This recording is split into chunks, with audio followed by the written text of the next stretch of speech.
In my last video, we talked about whether or not it's okay to use white in watercolor portraits, white gouache, white watercolor, white gel pen, whatever it may be. And this video, I want to talk about the same thing, but for black, because you might have heard a similar sentiment floating around that you should never use black in your watercolor portraits. So let's talk about why, and I'll show you a bunch of examples. So when it comes to using black, the reason that people say you shouldn't use it is because it's going to just flatten and deaden your work, suck the life out of it. In physics, they say that black is the absence of all color. It's kind of the opposite in art because you mix all the primaries together to make black. But I do have to agree a little bit there. When I have painted things in all pre-made black, like a black that you buy from the store, I have noticed that my paintings do feel a little flat. But like everything, there's exceptions, there's nuance to it. I think there's a purpose for everything. In moderation, it's totally fine. And I mean, they make it, so why shouldn't we be able to use it? So let me show you the painting that actually taught me this for myself, because it's one thing to hear, oh, it's gonna flatten your work and suck the life out of it, but then it's another to actually make something and then feel that exact way about it. Okay, so I painted this here about 6 years ago, and it doesn't look as bad as it did originally because I worked at it a bit to try and fix it before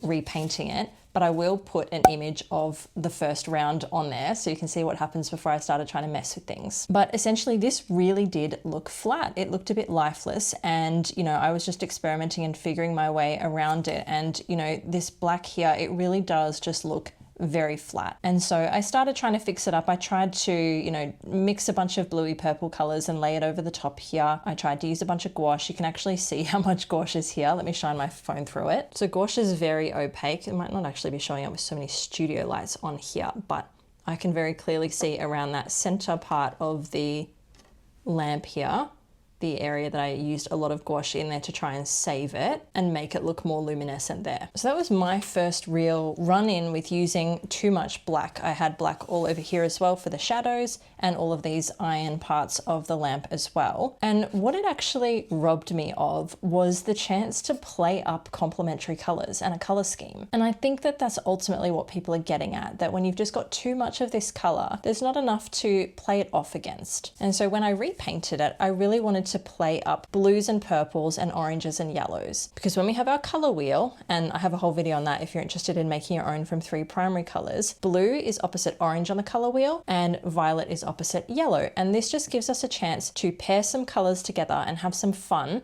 create some more visual interest. So when I went in the second time to paint this, I tried to preserve some more of the paper here and make the yellow punchier at the top of the lamp, because that's kind of what I was trying to go back here and fix. And I also wanted to put the yellow on the bricks as well. That's really lacking up here. So of course, if I went and fixed that up, this would look a bit better. But not only could I do that, I could also go and put some more blue in the shadows here. You should be able to see here that this is a bit more textured versus the other one. And this is because I use Mars Black. So Mars Black is a granulating color as well, and that means it's going to dry with some texture. So it gave me the chance to smooth that out a little bit as well. Not that I think it actually matters, like bricks are textured, so it kind of worked pretty well. But it gave me the chance as well to really mix up a color that had a lot of bluey purple undertones in it and use that here for the cast iron as well. So if you're looking at these and you think this one's actually better, then by all means, you can do whatever you like. That's the awesome thing about art, is that we all view things differently. We all have our own opinions,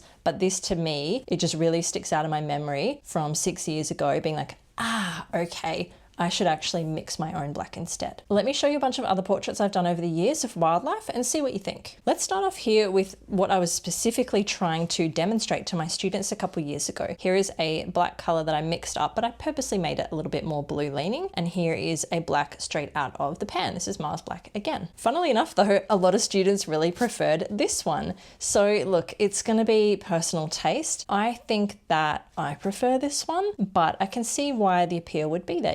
It is just more classically black in terms of color. I could have mixed this better for sure, but it's also a lot easier to achieve depth when you're using something out of a pan or a tube than when you're mixing a color, because with a black color or neutral colors in general, you usually have to involve all 3 primary colors. The more colors you mix together, the more water is involved, the more diluted it's going to get. So yes, you could keep layering and layering and layering, but sometimes something like this is a lot easier to achieve with a color straight out of a pan or tube. A similar thing here, we're painting some magpies. This here is with Mars Black, and this is with a black color that I mixed. I think I did a much better job of achieving a black color with this mixture here. This one also just does look quite textury because I chose to use Mars Black, which is textured by nature. So that might influence your opinion as well, whereas this one just looks a lot more smoother and crisper and probably just a lot more better suited to the subject. I feel like black feathers are quite shiny versus really textured like something like that brick wall. Here is a portrait though that I did use all Mars Black for and why I actually love it. So the cool thing about a color like Mars Black, and you might be wondering why I keep fangirling over it and why I don't use,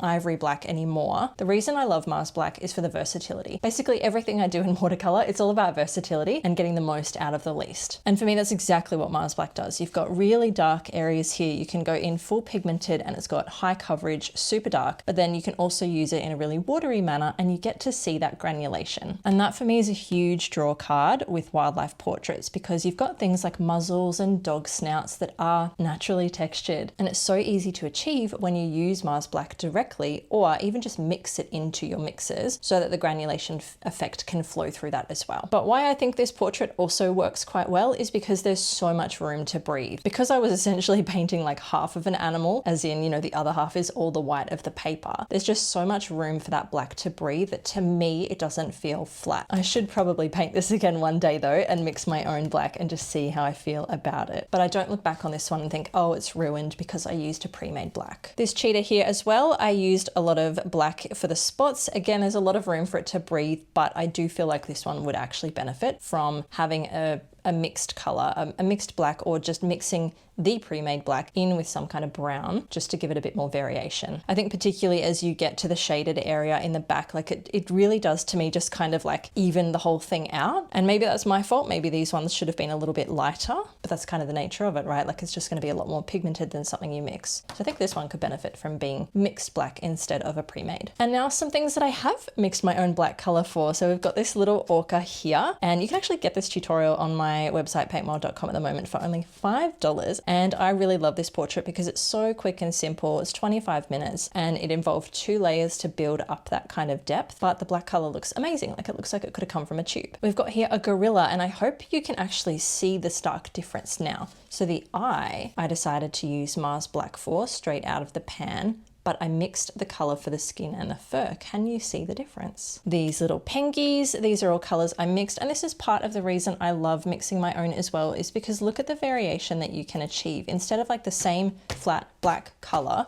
that all you can really do is change the value of, I can mix in different undertones. Like to me, this looks more purpley compared to these two, and it just helps separate things, create some perspective and make it a bit more interesting. Here we've got a black panther. I love this portrait. It's very, very dark though, like for watercolor. This is my constant struggle with watercolor. I always try to make things look too much like the reference photo and things get very dark, but I do really love this portrait. And I love that you can see in the areas I added blooms, this blue undertone shining through. A little moo cow, again, mix the colors here. I did try to make the black mixture different on the ears to create that perspective. And the reason that I do love mixing your own is because you can just alter it a little bit versus having it always look the same. But you can definitely cheat and just mix some of the pre-made black color into a mixture so that you kind of get the best of both worlds. You get something nice and dark, but it's not going to be flattening. We've got a little Cocker Spaniel puppy here. This one was a really fun painting. It's quite tricky to make something not only black and so very dark, but with high shine areas. So creating that shine around the eyebrows and the snout was really tricky but fun. And it gave the opportunity once again to rely on some complementary color schemes. So we've got the orange of the ball, so we make the black fur a little bit more blue. One of my favorite color schemes though is when you turn the black a bit more purpley and then you can play it off with yellow. So I love this little fuzzy bumblebee because we got so much purple around it as well with the, what do you call it, lavender, but you've got the really bright yellow and then you've just got this really subtle purple hidden in that mixed black color that we used for it. Another one where I've used a combination of actual black and a mixed black. So if you look at the eye here on this cockatoo, that is Mars Black really concentrated. But this here is one that I mixed and I used a lot of purple in it. And I did that on purpose because I wanted it to play off its complementary color of yellow, which is already part of this color scheme of this bird. So I do try to use what is truth, the yellow of the crest and the cheeks, and then find a way to mix in that color's complement somewhere else. Even though realistically, a cockatoo isn't purple at all, I can infuse purple into the black of the beak, and I also used it in some shadows as well. Another really fun way I used some Mars Black was, I used it quite a lot in this cougar, puma, mountain lion. Are they all the same thing? Potentially. I think I call this a cougar, but I've used a lot of Mars Black here and I did it on purpose. I really wanted to create a fun flowy background that just kind of dripped down. So I figured because I was going to use so much water, it should be okay to throw in some Mars Black without it looking too heavy. It's only going to be in a few little areas and it will dilute itself anyway amongst all of the water. And I really love the subtle texture you get shining through, where I've just popped that in a few spots and then flicked it on here when I was holding it up to have all this drip down. This tiger here is a bit of a half and half. I sort of cheated. I started mixing my own black color and I didn't like how pale the mixture was. I could have started from scratch, but I was like, you know what? I'm just gonna dump some Mars Black in there. Problem solved. But the benefit is you don't really see that granulation showing through. You can see it in a couple spots, like there's a bit of texture happening around the ear, but I did want that. I did want that to look like there's a bit of white fur going in there as well. So there was some extra moisture drop there, but in the concentrated areas, you can't really see it. But I really like using a pre-made black color in the same way that I like using a white watercolor or white gouache, and that is just in little bits and areas. So with this one here, I've actually got both. I've got white splattered on because this was a fox in the snow. And then I've got the black whiskers. I love using it for whiskers, like the versatility of being able to water it down, but also use it concentrated for something like that. Makes it so handy. A little bit of granulation on that nose as well.